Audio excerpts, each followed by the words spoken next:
I think this might be the first time I've ever made a video where I don't record my desktop. It's just you and me, babe. No, wait, I have done that before. Okay, never mind. But still, I am here to talk.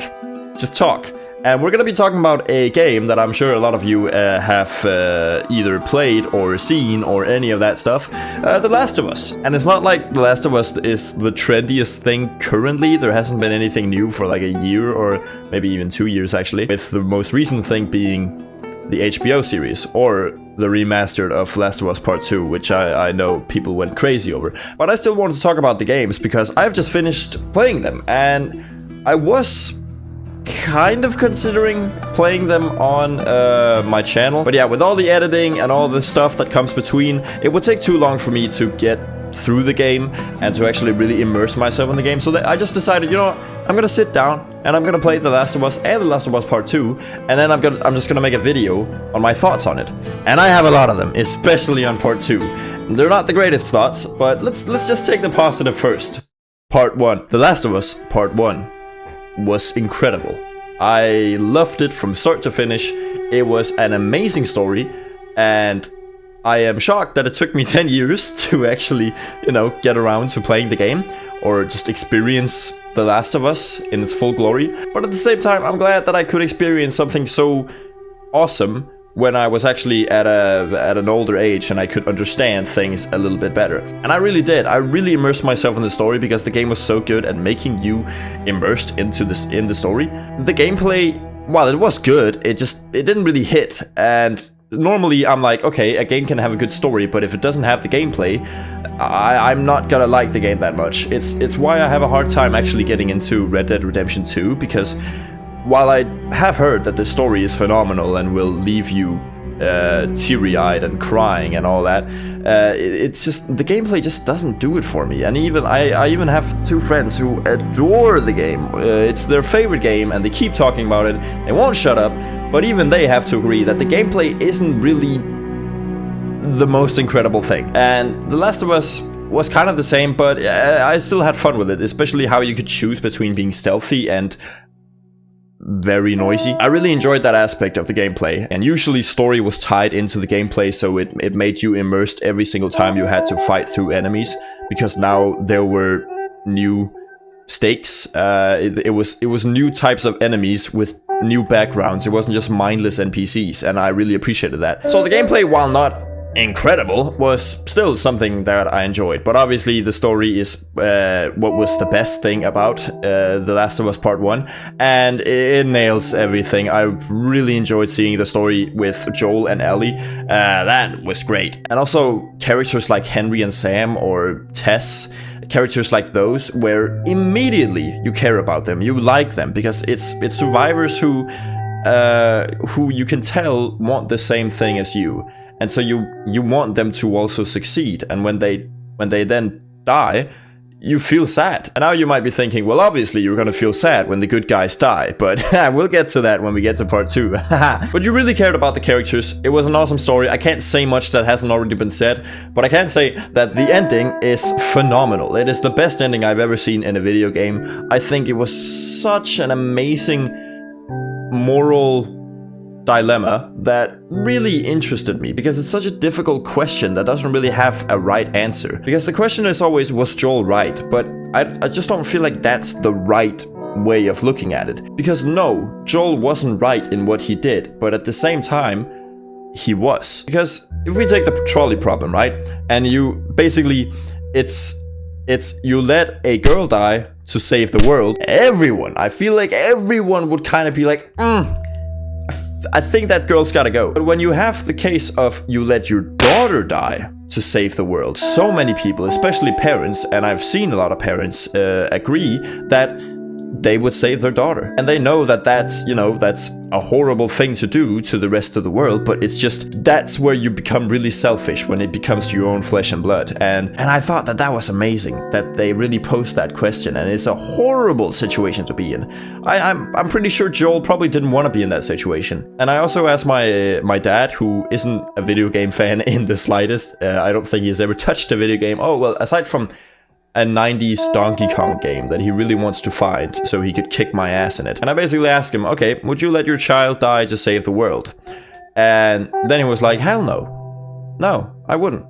I'm sorry, I wouldn't. And I was like, I get that. That makes sense. But it still makes Joel a villain. He's still a villain, but it's a villain you can root for because the motivation that he has is something you can sympathize with, which is something that we're gonna be missing in part 2, which we're getting to now. Great, yes, let's go. Part 2 really divides the audience, and I'm sorry, I'm gonna have to be on the negative side, but I feel like I have some pretty good arguments as to why. No, it's not because there is a lesbian couple. No, it's not because there is a transsexual. No, it is not because Joel dies.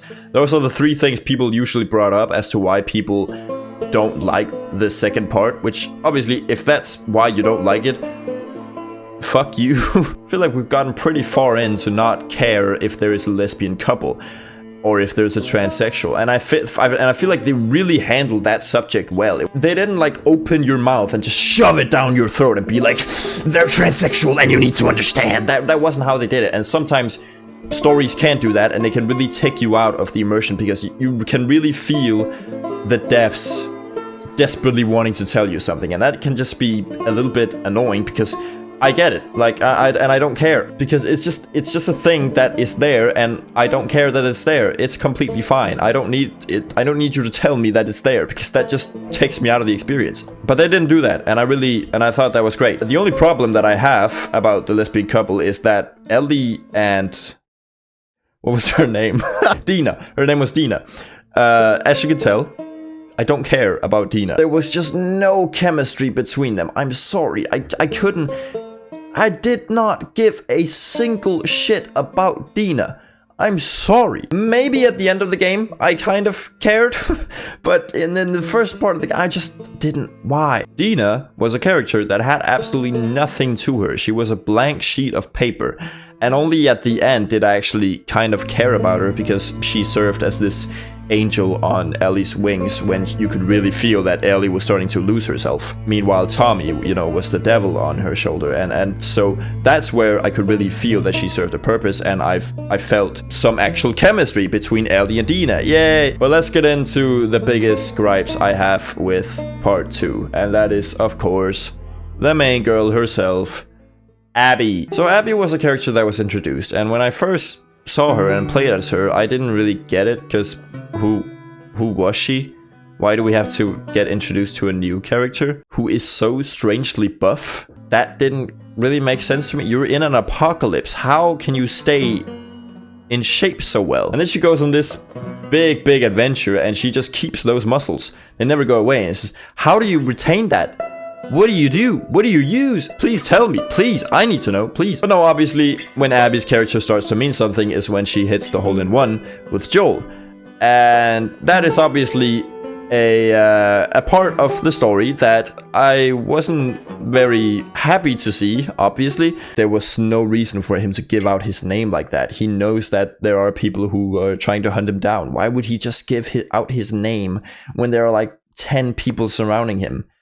That goes so much against his character. It's but I could kind of accept it, because what they did afterwards was they showed us an Ellie who was very mad and who wanted revenge. And I just thought, actually, this could be fucking awesome. I was hella depressed that Joel died. It sucked. It really sucked. But when they killed Joel, I felt like there was some reason as to why he died, and I could kind of have a theory that maybe it had something to do with the Fireflies, because obviously Joel is a villain in many people's eyes, probably even Ellie's eyes. He was, you know, because when Ellie learns the truth, even she is disgusted with his actions. Only he and a few others could actually understand his choices. And so when Joel died, I was just kind of like, well, that sucks. I didn't want to see Joel die, but I have a feeling I know why these people were after him. And I turned out to be right, that it had something to do with the Fireflies. And so they set up this awesome revenge story, and I'm sitting there like, oh hell yeah, we're gonna get some John Wick shit. That's awesome. And you know, the story continues a bit, and you know, it's very clear that we are now gonna go on a revenge story, and I'm sitting there like, hell yeah, this is awesome. Now all you need to do is just not try to make us sympathize with the villains, or make it so that at the end of the game, Ellie is there like, actually, revenge is wrong. Would you look at that? Would you look at that? But then, what do they do? What do they do? They try to make us sympathize with the villains. who are now not the villains.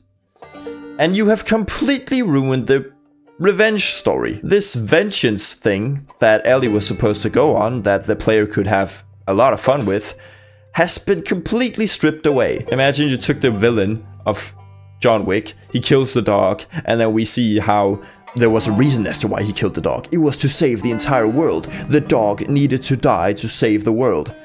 Great, now you've ruined my enjoyment in seeing John Wick kill the villain. Do you see how much that ruins your story? But with this it's even worse because we have to actively play as the character wanting the vengeance, even though we know that the people we're killing aren't actually that bad.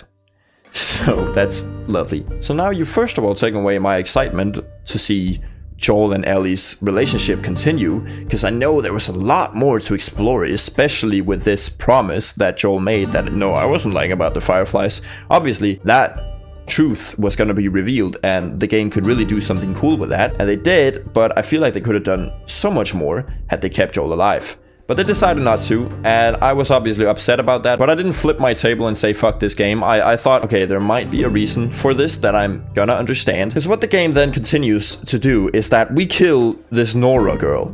And already here I'm like, I don't want to kill her because you've made me sympathize, and I get why they killed Joel. She explains that, hey, he was an asshole, and also, we let you live, and Tommy. We aren't that bad, we just needed this guy dead because he's kind of an asshole. And I was like, you know what, that's fair. Just like we want to have revenge now, Abby wanted to have revenge on Joel. It's fair, I can get it. But the game still forces you to kill Nora, and I don't wanna. I'm just like, well, you've ruined it for me. I don't wanna kill her, and now you're forcing me to do so. And then we move on and we get this pregnant lady, and we're also forced to just watch a cutscene where we kill her, and it's just, this just sucks. And then we finally get the big climax, right? Abby is here, and she shoots Jesse.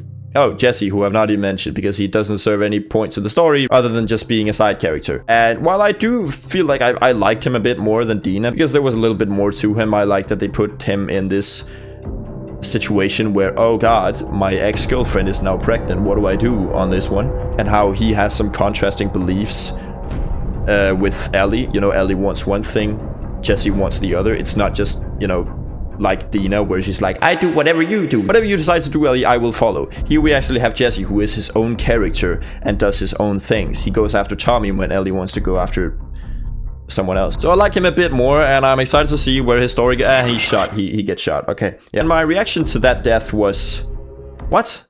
No. He shot Jesse. What the hell? Oh, god damn it. That was my reaction. And as you can tell, I was broken. I was a broken man. Tears down my face. And let me just say, that was the most hard-hitting death for me. That's the death that hit me the hardest. And it didn't hit me at all. So clearly this game has done an incredible job in making you really care for the characters that they present to you. But then, Abby points her gun and is like, we let you live, and now you have to die for killing my friends. And it's the climax. What is Ellie gonna do? What is she gonna do? Is she gonna jump up, or is Abby just gonna shoot her? Is she gonna shoot Tommy? What is gonna happen? That's a flashback. Okay. It's a bit weird. Things were starting to get good. Okay, we're far back. Oh, we're 4 years in the past. Okay. Yeah, it's Abby's flashback. Now, a person might be thinking, oh, okay, there's just some context as to why Abby killed Joel. But what the player doesn't know is that 10 hours of horror awaits them. 10 hours of pure villainous pain awaits them. 10 fucking hours. We get Abby's flashback, we learn why she doesn't like Joel. It was something that I had kind of already predicted, and that's not me bragging as if I think like I'm the only one who predicted that. I feel like a lot of people did. And yeah, Joel shoots that nurse that you're forced to shoot, even though you can actually just shoot him in the foot and he will still fold like a chair and die.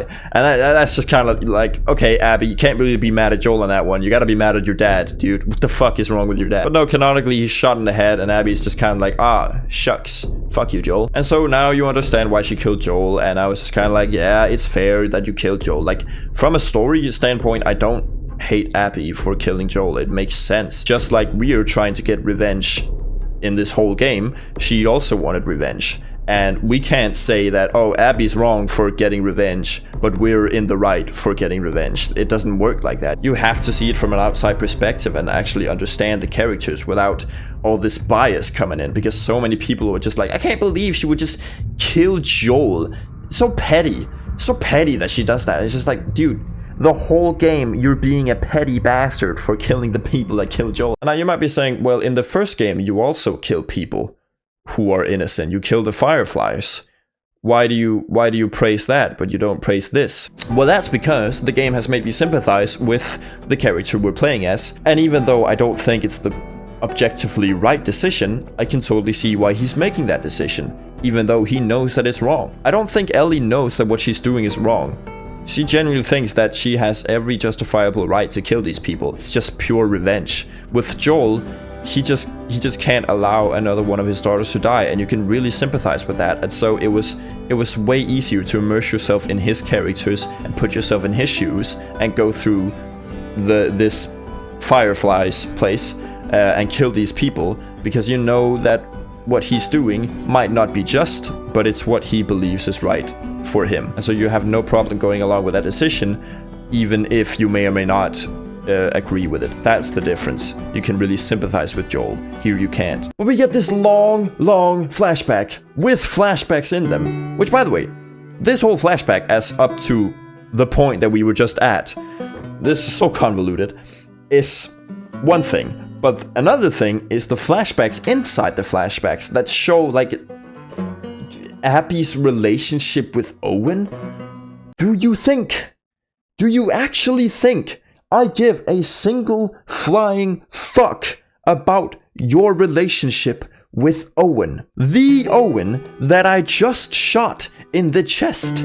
I know he's dead. He's dead. I don't give a shit about what he wants, because he's dead. I don't want him to be dead. I didn't want to shoot him, but the game just kind of did so, and now it feels like the game is sitting there like, hey dude, you just killed these people? Do you actually know that they were good people? Have you not thought about that? Also, you killed a dog. What is wrong with you? And it's just, you made me.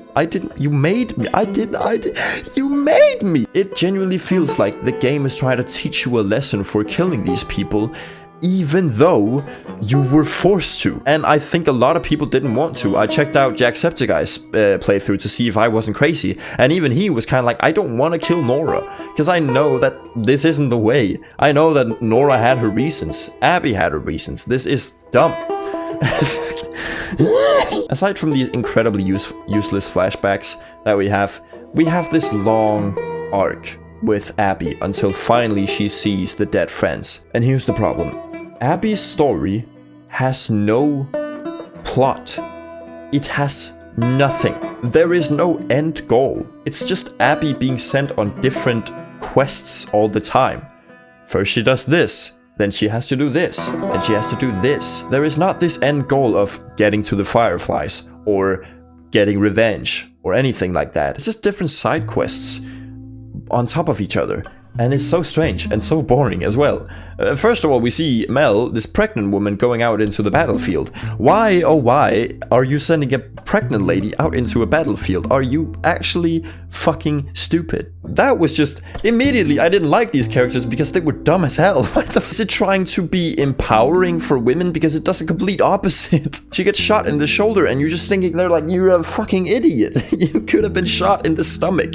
Your baby would have been gone. If you want to do some cool, badass pregnant lady, let's make it so that we meet a pregnant lady on the road who's, you know, forced to be on the road because she hasn't found shelter, and then she accompanies you and she proves that she can really hold her own even though she has a whole ass human in her stomach.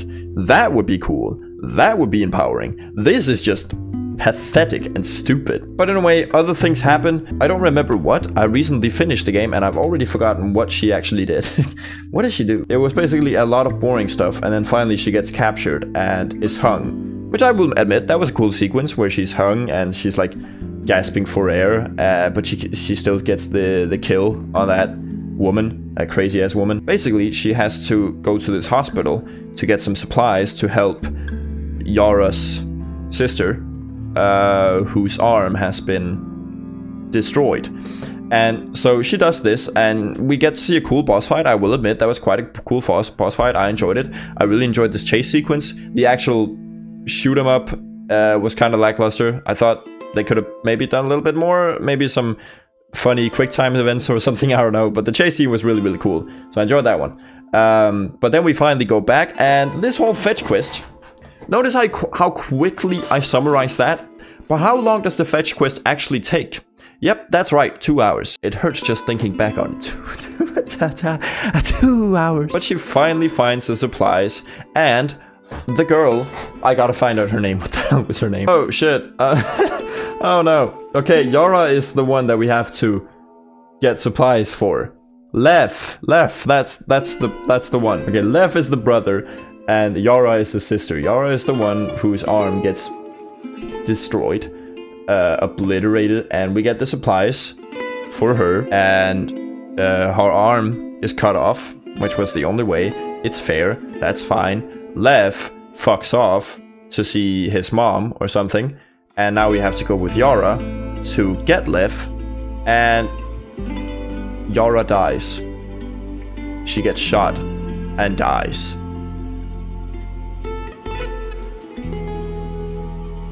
And that made me really sad. That really hit hard. Not because I gave a shit about Yara. Let me get that very clear. I did not give a scheisse that she died because I didn't care about her character. They didn't really do much to make me care about the character. Obviously, I was still like, ah, damn, you killed Yara. That sucks. But I was more just angry. So you're telling me I went on this 2-hour fetch quest for these fucking supplies for her to die immediately after. And now Abby starts killing her own.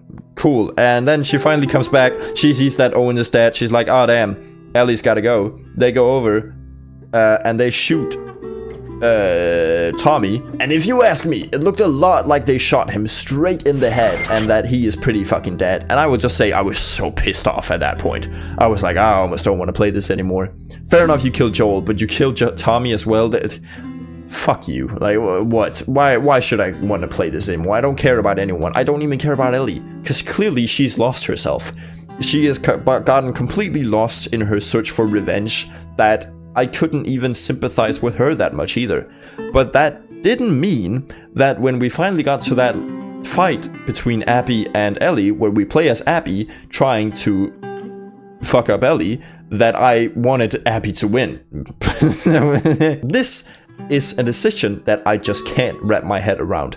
Why did they do this? Did they actually think that they had made us care about Abby more than Ellie? It genuinely felt like the game thought they had made us love Abby so much that we wanted to kill Ellie as her. No. Not even close. The game had succeeded in making me sympathize with Abby, and I didn't want her to die anymore, which I was quite annoyed about, to be honest, because, again, I wanted my revenge story, but I couldn't get that. But it had not made me, like her. I wanted her to live, and I could see her motivations, but that was it. But we have to go through this long fight of trying to defeat Ellie, and I would just say, god damn it, Ellie is annoying. She keeps fucking running away. But when we finally got through that, then we get the weirdest scene. Basically, Dina comes in and tries to go all stabby. Abby gets the upper hand, smashes her face into the ground, and has to cut her throat. And Ellie's like, hey, she's pregnant? And then Abby says, good. What? I guess it was probably because, you know, she had a pregnant friend who died, and now she wanted Ellie to lose a pregnant friend. I get that, but at the same time, you're killing a pregnant woman? I feel like you can set your lust for vengeance aside when it comes to an unborn child, but that's just my opinion. But Lev says Abby, and then Abby is like, oh my god, what am I doing? Now Ellie is living comfortably with Dina, the child has been born. Tommy comes in, says, hey, can we still kill Abby? And Ellie's like, yeah, we probably should. Why do we still want to do that? And now we get the final showdown. Ellie goes out to kill Abby, and Ellie decides to take away all her equipment with no real reason as to why. And before you say, oh, it's because she wants a fair fight where she can really beat the hell out of Abby, it was not a fair fight because she still keeps her knife. And Abby gets nothing. So it's just, why not just shoot her then? Also, she threatens to kill Lev, which is just so out of character. Here, both characters are pricks. Honestly, I was kind of prepared to let Ellie die at the end of the game. I was just kind of like, she's lost herself, which I will say, that's cool. That's cool foreshadowing. Joel plays a song by Pearl Jam. I really enjoyed seeing that in the game. I was like, whoa. I don't know how I felt about Take On Me appearing in the game, but Pearl Jam, that was cool. Take On Me was so out of left field, I really did not see that coming, but Pearl Jam, hell yeah. They play Future Days, where they say, if I were to lose you, I'd surely lose myself. And that's great foreshadowing and symbolism for Ellie, how she loses Joel and she loses herself. I really enjoyed that. But that also meant that I didn't really root for her at the end. I rooted for no one. I wanted Ellie to die more than Abby. So I guess they succeeded in making me root for Abby. But that doesn't mean I like Abby. And then finally, Ellie realizes that, you know what, revenge bad. Finally, god damn it. And she goes home and now she can't play her guitar because she's lost her fingers. We get more flashbacks. We get a flashback with Ellie and Joel who talks. That actually hit me deep. But that was also just a cheap way of doing it because you've killed a lovable character and now we get a flashback of him tearing up. This cold stoned character is now tearing up. That'll always make me tear up. It's the same when I see Kratos tear up. That always hits me. So that was kind of a cheap way of doing it, but you know, I still appreciated that flashback nonetheless. But yeah, so that was the story. Also, the story structure is all over the place. It's horrible. If you've played Detroit Become Human, let's take that as an example. Imagine you had to play as Kara all the way until she gets to Jericho, and then you went over to Marcus and played his entire story, and then Connor and played his entire story. That just wouldn't work. That wouldn't be cool. What was so cool about that game, even though I do feel like it has a lot of flaws, I still feel like the way the story progressed and how all the three characters became entwined with one another, that was awesome. That was really cool to see. And I really enjoyed seeing how they got closer and closer and closer until finally it just became one big story. With this game, they instead decided to do Ellie's story and then Abby's story and then finish. We go up to the climax, and then we go all the way back. And then we go up to the climax, and it kind of leads to nothing, because that's not the climax. Then we get the scene where Ellie is living comfortably, and now we get the climax. Like, what is that story structure, man? But yeah, the game was truly disappointing to me. But I will still say, it looks incredible. It really looks amazing. The gameplay was still fine, nothing to write home about, but I enjoyed it, and the game was lovely to look at, so yeah. It gets huge wins on that one, but the story, nah. So, those were my opinions on The Last of Us 1 and Last of Us Part 2. The Last of Us 1 gets a beautiful 8.5 out of 10, maybe, you know, actually, not 9 out of 10. It's an amazing game. The Last of Us Part 2 gets a 4 out of 10. It looks incredible. There were some good sequences here and there, but overall it lacked in so many different ways, and so I can't give it higher than that because didn't enjoy it. But I am really interested in hearing other people's reasonings as to why they like the game. Maybe that can open my eyes for the good a little bit better, but for now these are just my opinions coming out of the game, and yeah, I would love to hear your opinions. This was a long video, I apologize, but I just wanted to talk. And I honestly had fun doing it. So if you watched all this, thank you so much. Please subscribe. It would be great. And yeah, thanks for watching. Really cool. Bye bye.